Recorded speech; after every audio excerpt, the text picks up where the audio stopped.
It's that time of year where, I don't know if y'all noticed it was a little chilly last night, this morning. A2 man. Leaves started changing. Everybody's here because the time went back, so y'all got here earlier. Hey man, want to do it?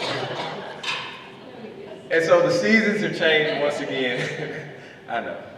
And so we actually have a new series that really is a reminder to me of kind of, I feel like every time the season changes, it's a reminder that in life we have different seasons.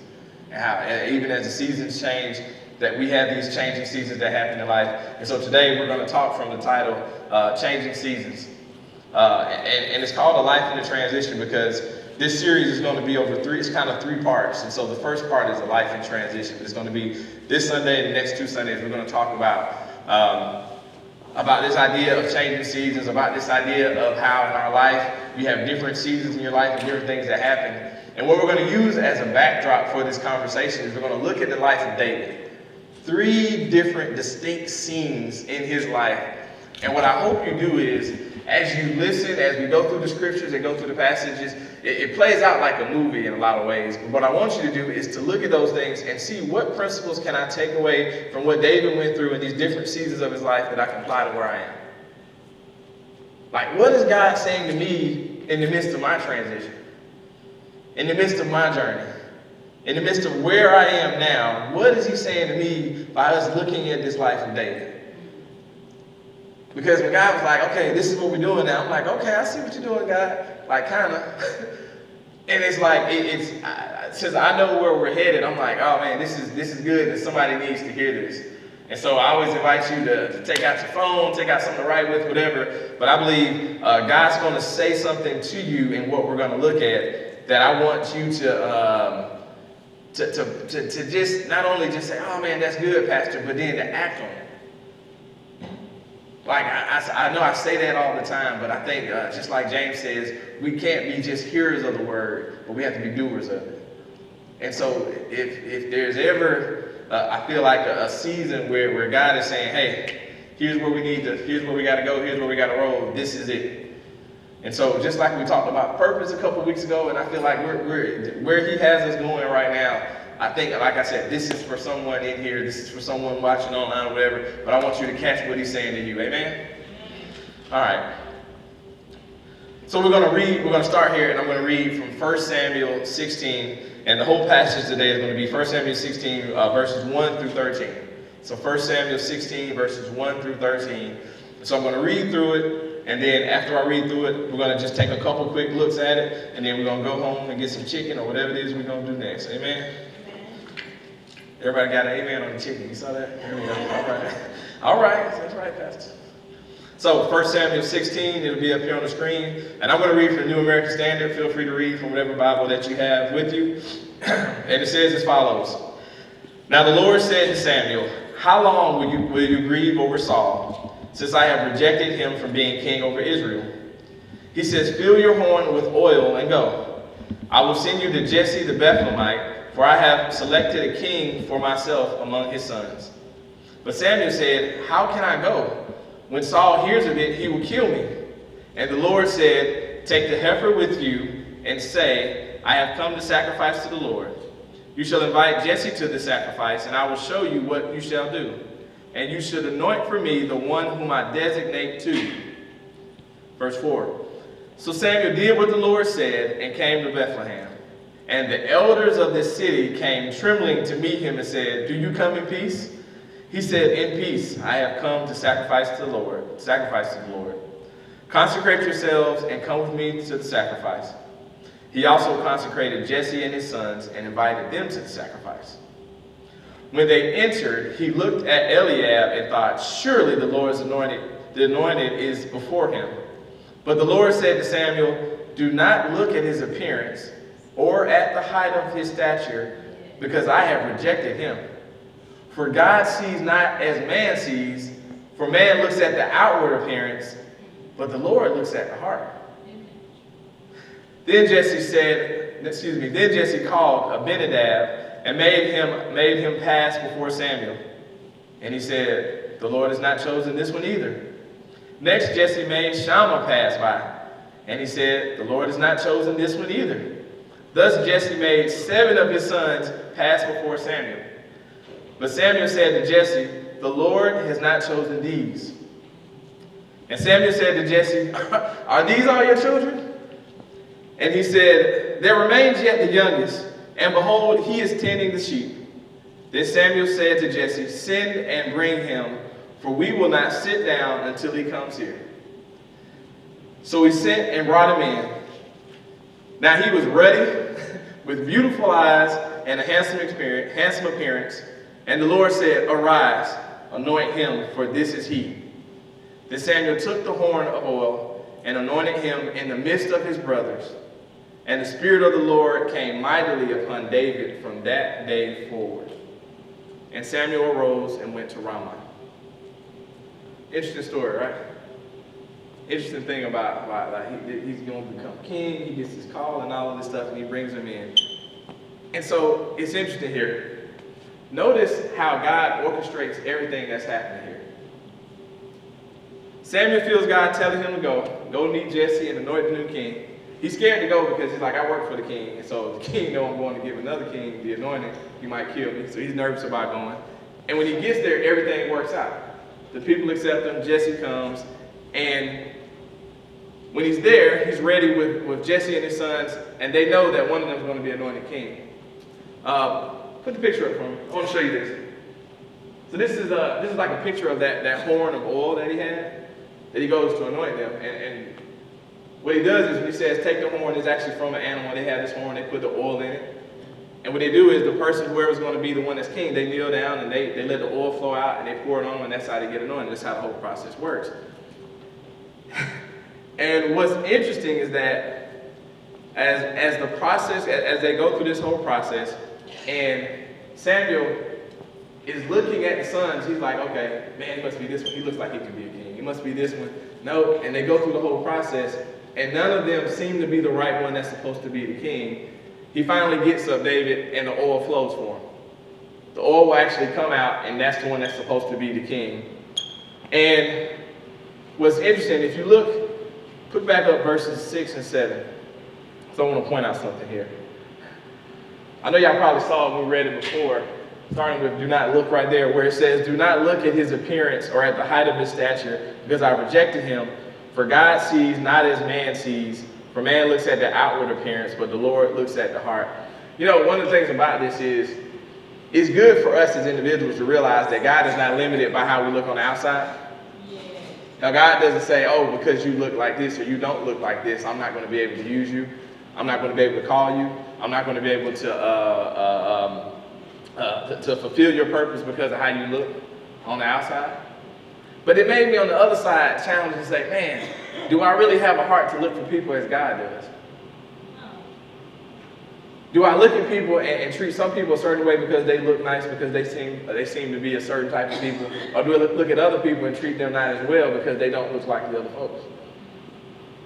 Again, if you go back to, we'll look at it later, but 1 Samuel 13, where it talks about David being this guy after God's own heart, and said God was going to anoint the person to be that person.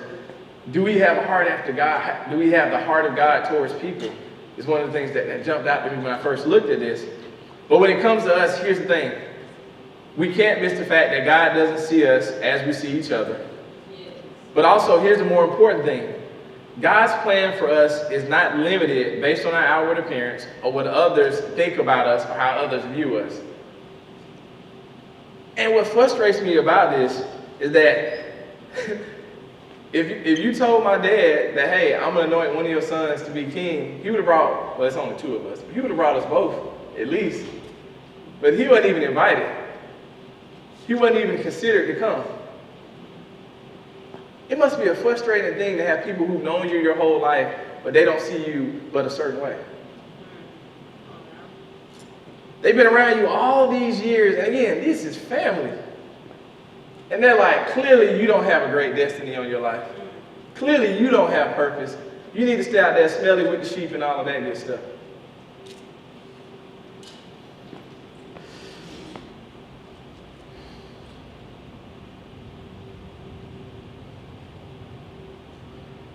Sometimes those who have been around you your whole life can't see your potential or see you beyond where you are currently.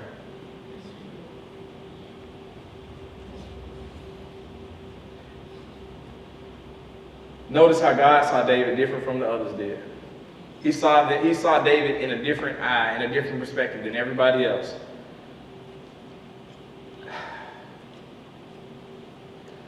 The thing that bothers me about this passage, or about this part, is if it was up to them, David would have never became all that he was supposed to become. If it was up to other people, David would have never fully walked into his destiny. You say, well, Pastor, why does that matter? Because if it was up to other people, you wouldn't be all that you're supposed to be. It was up to people judging on you, maybe from where you're from, maybe from the family that you're from, you would never be able to do something great. Maybe you would never be able to be used by God. Maybe you would never be at a place to go beyond just the expectations from where you are. See, I can use me as an example here because statistically speaking, where we grew up, there's people who've gone to jail, there's people who are dead, there's people who got on drugs, there's people who've done all these things from the neighborhood. I ain't talking about just the community. I'm talking about like on my street, people I grew up with, people I know, like who it didn't end well. But what's also good is there's so many people who've done and surpassed the labels or expectations of what people said that should come from this area, in this school, in this community. And I need you to be able to see that the destiny that God has on your life is so much greater than where you're from, than the family you came from, than how other people saw you, and based on how people view you based on your mistakes. Because sometimes people say, I think about Dr. Woodley. We have a friend she used to be the principal up at the school up here at McLaren High School, which is kind of it's the alternative school here in College Park. And so she was 15 and got pregnant. And she used to go to this school. And she said she grew up right around the corner over here in some projects. She said people told her they were so disappointed because they said, she's never going to amount to anything. And not only did she go on and be able to get a doctorate, but she went back to the very same school and became the principal and helped so many other young people to overcome the stigma of being single, being uneducated, being black, being a woman, being pregnant at 15, to go on and have this amazing career and amazing life. But when she tells her testimony, the thing that strikes me was she talks so much about the fact that all these people, even family members, would say to her, like, your future's over. That because of what you've done, you're not going to go anywhere. You're not going to do anything. And when I look at this, it's funny how, even in David's story, you know how some people view you because they exclude you. Because they tend to not, like, they have something, and even if you come, they still treat you a little, Because I can imagine, the king's prophet comes to the place, they all probably got dressed up. One of us is going to be king. They getting ready. And then he come in smelling like sheep because he literally came from the field. And I'm sure that wasn't cool. And I'm sure that wasn't comfortable for him. But God didn't see him like everybody else saw him. You have to know that God has more in store for you than what others think. And I believe that God's entire plan for your life would surprise many, including you. If you knew all God had planned for you, it would surprise you. If you knew all the things that hadn't come to pass yet for your life, it would surprise you.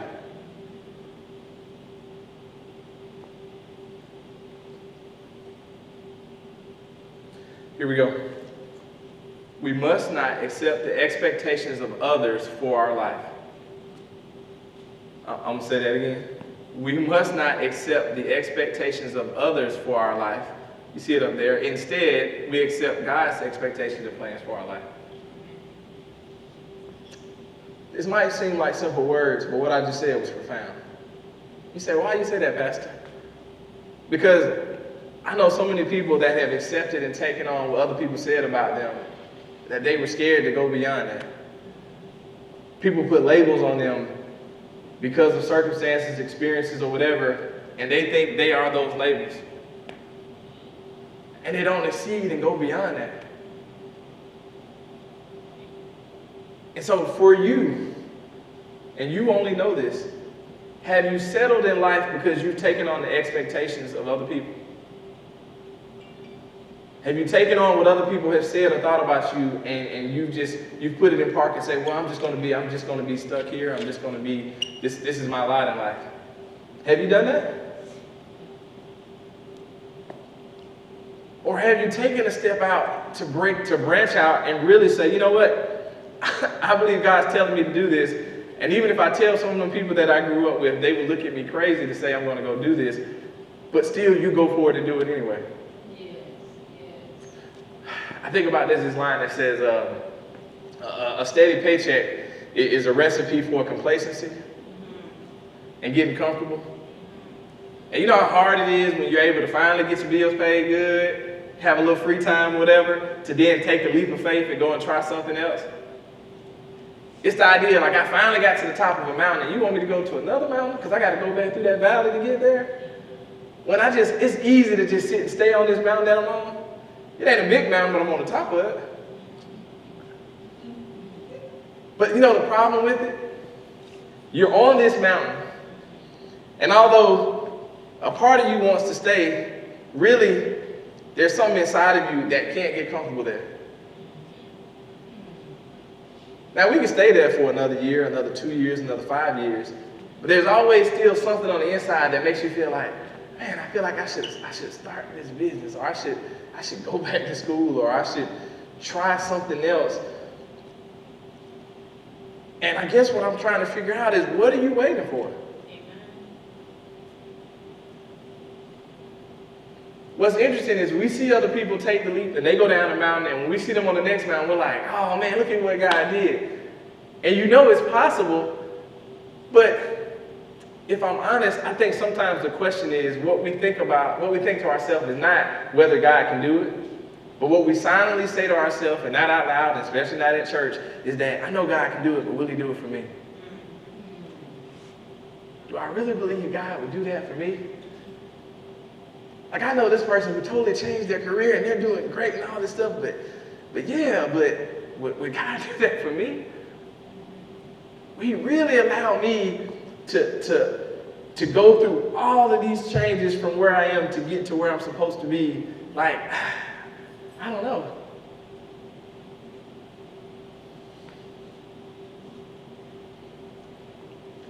One of the things about this whole thing about accepting their expectations is I believe we're worried about what other people say or think. And can I release y'all today to say, who cares what they say or think? I mean, for real, who cares what they say or think? Our job should be pleasing God. I think y'all probably heard me say this 1,000 times, and I'll say it again. To me, you know what success in life is? It's to discover and fulfill your God-given purpose. No matter what that looks like, no matter what season you're in, you need to locate and then fulfill what that is, what God's called you to do. Because at the end of the day, you know what I realized? I checked my Bible again to make sure, but I don't think when we get to heaven, God's going to say, hey, what did they say about you? He's not going to ask me, what did they think about you? He's going to ask me, did I fulfill what he called me to do? You know that whole thing about, well done, my good and faithful servant? And so if that's not the requirement, why are we holding that up as a limitation? If that's not the standard with which he's going to judge us, why do you allow those words and thoughts of others to keep you stuck? And you know what's funny? Sometimes when people are dead and gone, and that tape recorder of what they said is still playing in your head. Those people, you ain't seen them in 20 years, and you remember what they said, and somehow Satan puts the tape player on, I guess tape player, I'm dating myself. He puts the MP3, I don't know what he records it and has that looping in your head. How about that? It's playing back in your head. And we got to stop it. And you got to move beyond it. Put up verse 12, Joshua. Or Saul. Look at verse 12 here. It says, so he sent and brought him in. This is when he brought David in. Now he was ruddy with beautiful eyes and a handsome appearance. And the Lord said, arise, anoint him, for this is he. Then Samuel took the horn of oil, anointed him in the midst of his brothers. And the Spirit of the Lord came mightily upon David from that day. It's funny, again, I said David didn't even know any of this stuff was taking place. He just comes out from the field in this place and gets anointed king. And it's funny that he is out working and taking care of what he's supposed to do, and God finds him where he's supposed to be. He's out doing what he's supposed to do, and God knew how to find him. And the question is, do you know, I believe that God knows where he's leading you, and he also knows where you are currently.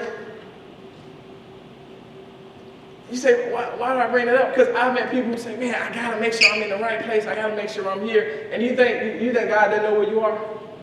Like he doesn't have GPS, like, man, where did I put Cindy? I know I had her ass on. He knows where you are. He knows where you are. And even though all these people had this big ceremony, they got this big sacrifice, they're about to let the anointing go, they're about to do all this and announce the king, David's out there working right where he should be. And God knew how to get him to where he needed to be. And you know what I'm saying, right? Yeah, y'all know what I'm saying. He knows how to get you where you need to be. He knows how to connect you to the right people at the right time. But then the question is this, though. Hold on, because we got to have two sides. The question is, are you where you're supposed to be now? David was doing what he was supposed to do. He was tending to the sheep. Because it's funny about that, and we won't talk about this, but what if David was like, man, these sheep will be all right today. I'm going to go kick it with my friends. And they went out to the pasture and he wasn't where he was supposed to be. He would have missed it, right? So David being where he was supposed to be, even though they tried to give it away, they couldn't.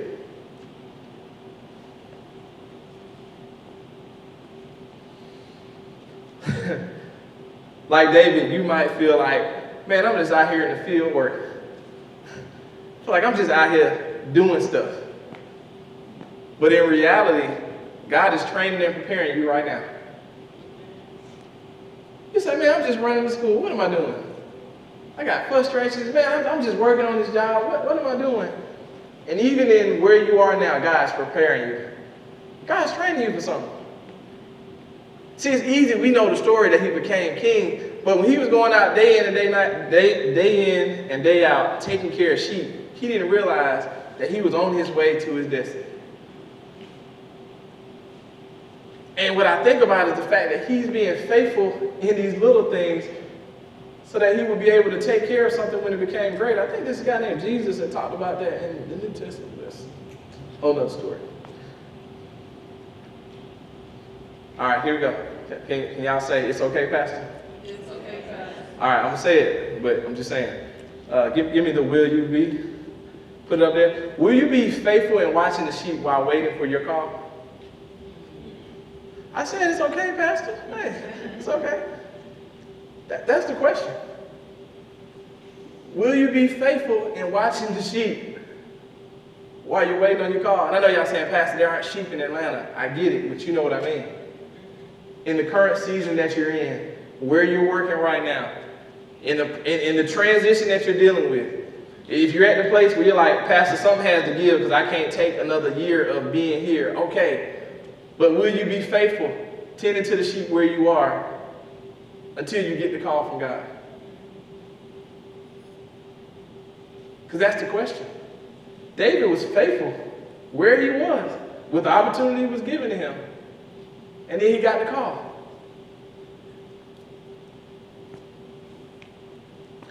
I believe your time and opportunity will come. But how will God find you when he calls?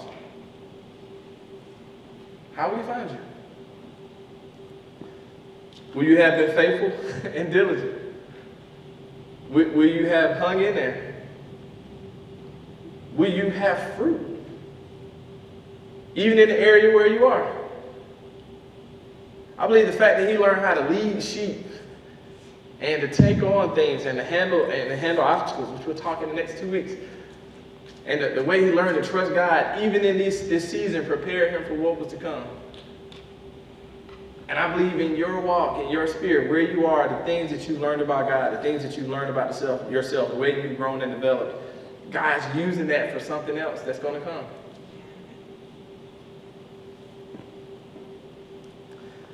Or, say or. Will God find you complaining with a bad attitude, mad because you're still with these stinking sheep? I got to water them every day. I only have help my brothers in the house. Will that be you? How will he find us?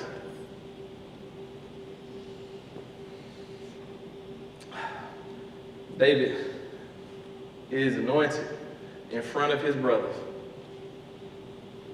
David is anointed in front of his brothers.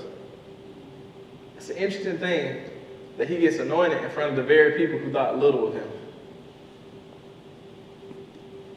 And I believe that there's some folks who may have discounted you or simply counted you out who will get to witness what God's going to do in your life.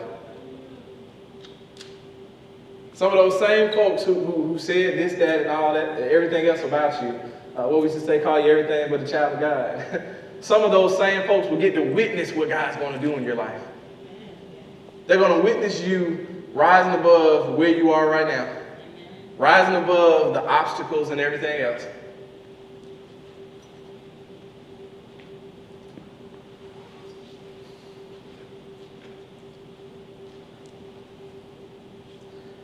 I believe that God's blessings and favor on your life, when you look at David, because he got anointed in front of them, it's not so that you can boast about it. So when you are put out, are above this situation, when you are anointed king, I guess you could say like David, the fact that you get anointed to be king is not so that you can boast. It's not that you can say, oh, look at me now, I'm this, that, whatever. Because that's a temptation. Like, they dogged you out. It's like, oh, you know the king can put people in jail, right? No. That's not the whole point. The point is so that as you show what God's done in your life, it can be an example for other people. What God does in your life should be a witness to be able to draw others to him.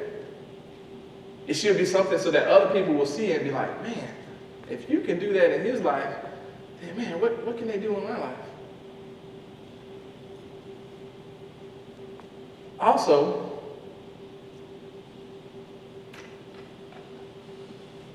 it should remind you or encourage you when you see God doing stuff in other people's life that he's still working, that he's still busy, that it's not over yet.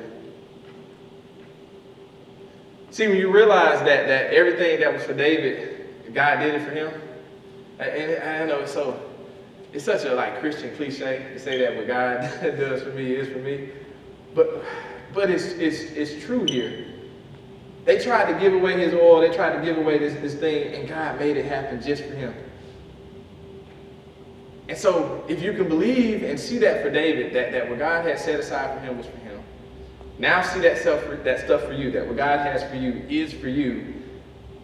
Then not only could we not show up and be like, okay, I'm all this and that because God did it, but what we also could do is now realize that we can celebrate other people as they succeed.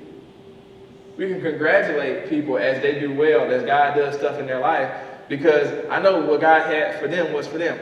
But then here's the other part that you really need to listen to. If you can believe that, then you have to also, at the same time, you're saying, I believe this. And what you're believing is the fact that if you didn't get the job, if you didn't get the opportunity, if you went for this, if you tried to get it and it didn't work out, that wasn't for you.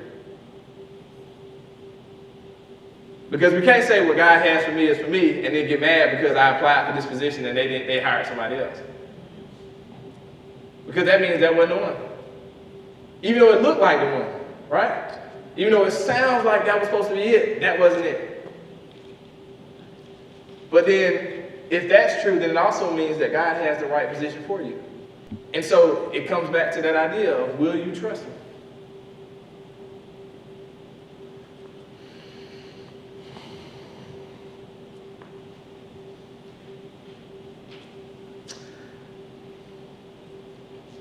David was doing a good job at what he was good at. He had success where he was in this season. But just because he was having great success tending to the sheep didn't mean that he was going to always stay in that position. And I'm going to end on this point, but I say this because sometimes you find yourself and you're like, man, I'm in this season and I'm thriving and I'm doing well. But just because you're doing well using your gifts in one area, don't mean you have to stay there. You say, well, Pastor, maybe I'm working in customer service. You say, hey, it's going great. I'm getting promoted. I'm doing well. But that doesn't mean you have to be stuck in that position forever. Doesn't mean you're going to have to be there. Now, there's nothing wrong with being in customer service. Again, there's nothing wrong with that. But what I'm saying is, when you see fruit, identify it, saying, okay, man, what is it about me? What am I learning about myself, my skill set? That's good. But be able to see that just because you're developing fruit and getting trained in one area, that God can still have something greater. And watch out for the temptation to get complacent and stop looking for what God wants you to do. Because there's people who I believe, maybe they were called, and I'm going to use the education example, maybe they were called to be principals or assistant principals, but they say, oh, but I'm so good just sitting here with the kindergartners, or just sitting in one position, and there's more for God to do for them. I'm a guilty witness of this myself. When God first called me, I was teaching this discipleship class, had about 60, 70 people in these classes. I was so happy. I didn't want to do none of this. I wanted to just teach and go and work and do my thing. And God was like, I got more for you to do, but I didn't want to do more at first. And so I say that to say that at some point, I would have been happy being there, but I would have been unfulfilled because I felt God was pushing me to do more. Even though I was impacting people, even though there was fruit that was undeniable, even though things were going well, don't let that limit you from seeing God pushing you beyond your boundaries and stretching you and taking you to the next level.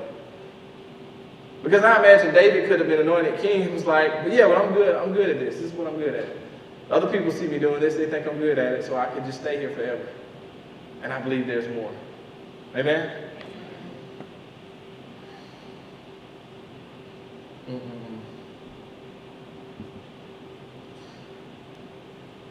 I'll say this again. The good news here is that as you do what God has told you to do, you can be assured that God hadn't forgot about you.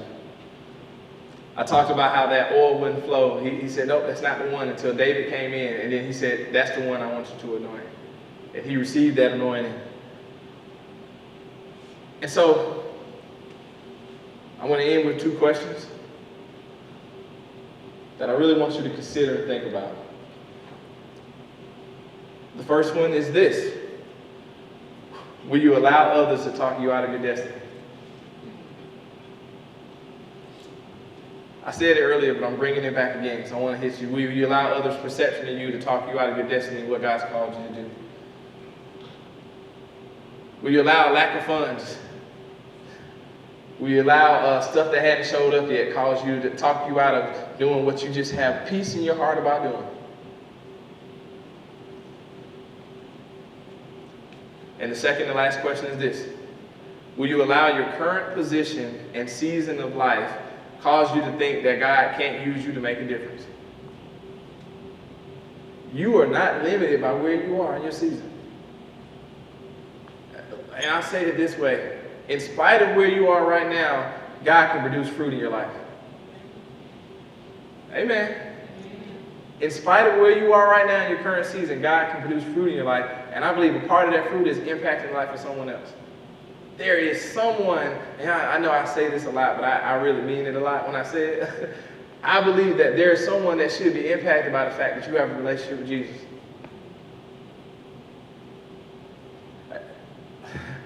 Thank you. I say that, Holy Spirit.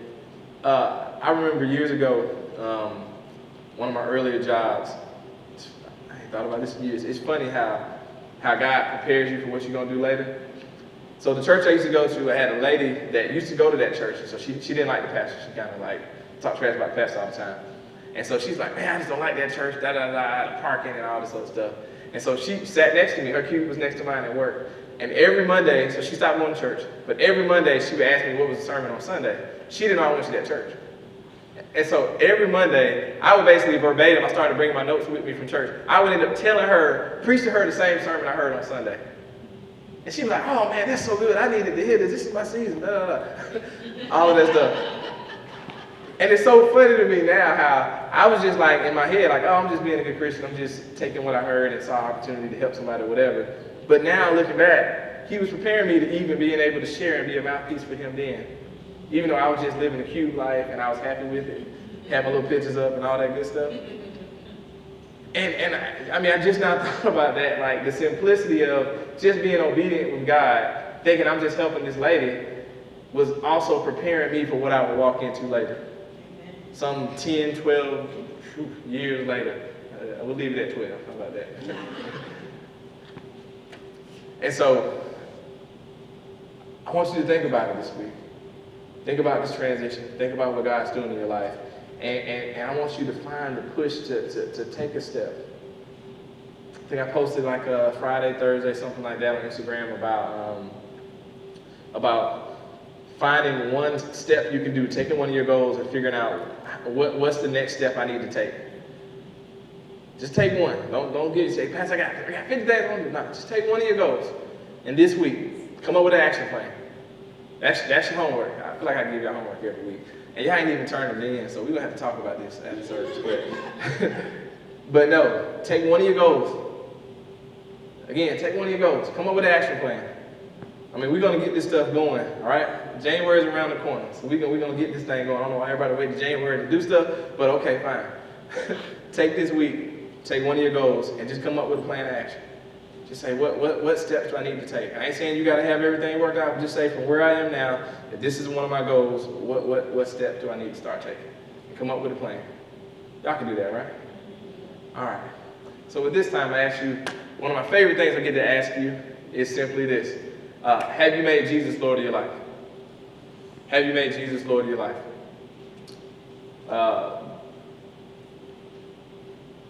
It's about heaven or hell, obviously.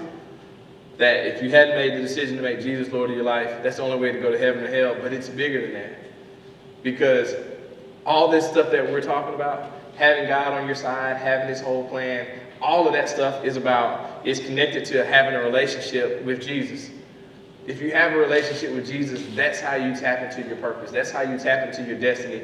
That's how you're able to go forward and really make an impact on this world, on your life, and everything else. And so you have to have a relationship with him.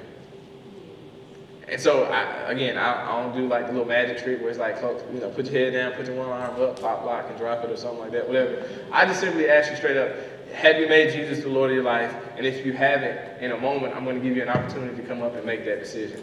This isn't about church. This isn't about religion. This is about a relationship with the one who's created you, who loves you more than anyone else and wants to walk you through that process, but also help you fulfill everything that was created for you to do. That's the first thing. Second thing is rededication. Say rededication.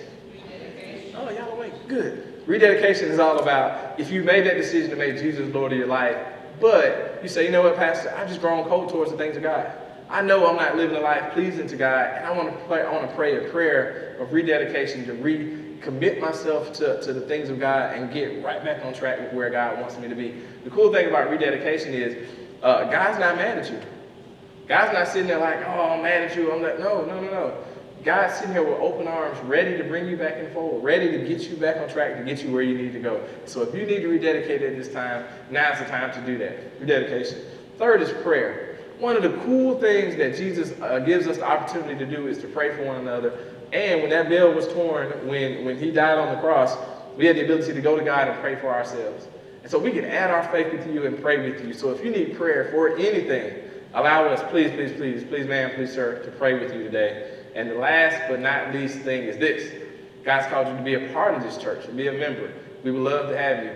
We do two things well. One, we teach the word in a simple, uncomplicated way so you can understand it and apply it to your life. And two, we get busy about making an impact in our community. So at this time, Nigel's going to sing a little bit, and briefly I'm going to ask you to stand. And if you need to come up and make a decision, now is the time to do it. And I want you to ask somebody next to you, do they need prayer? Do they need one of those things? And if they do, bring them down. All right? Amen?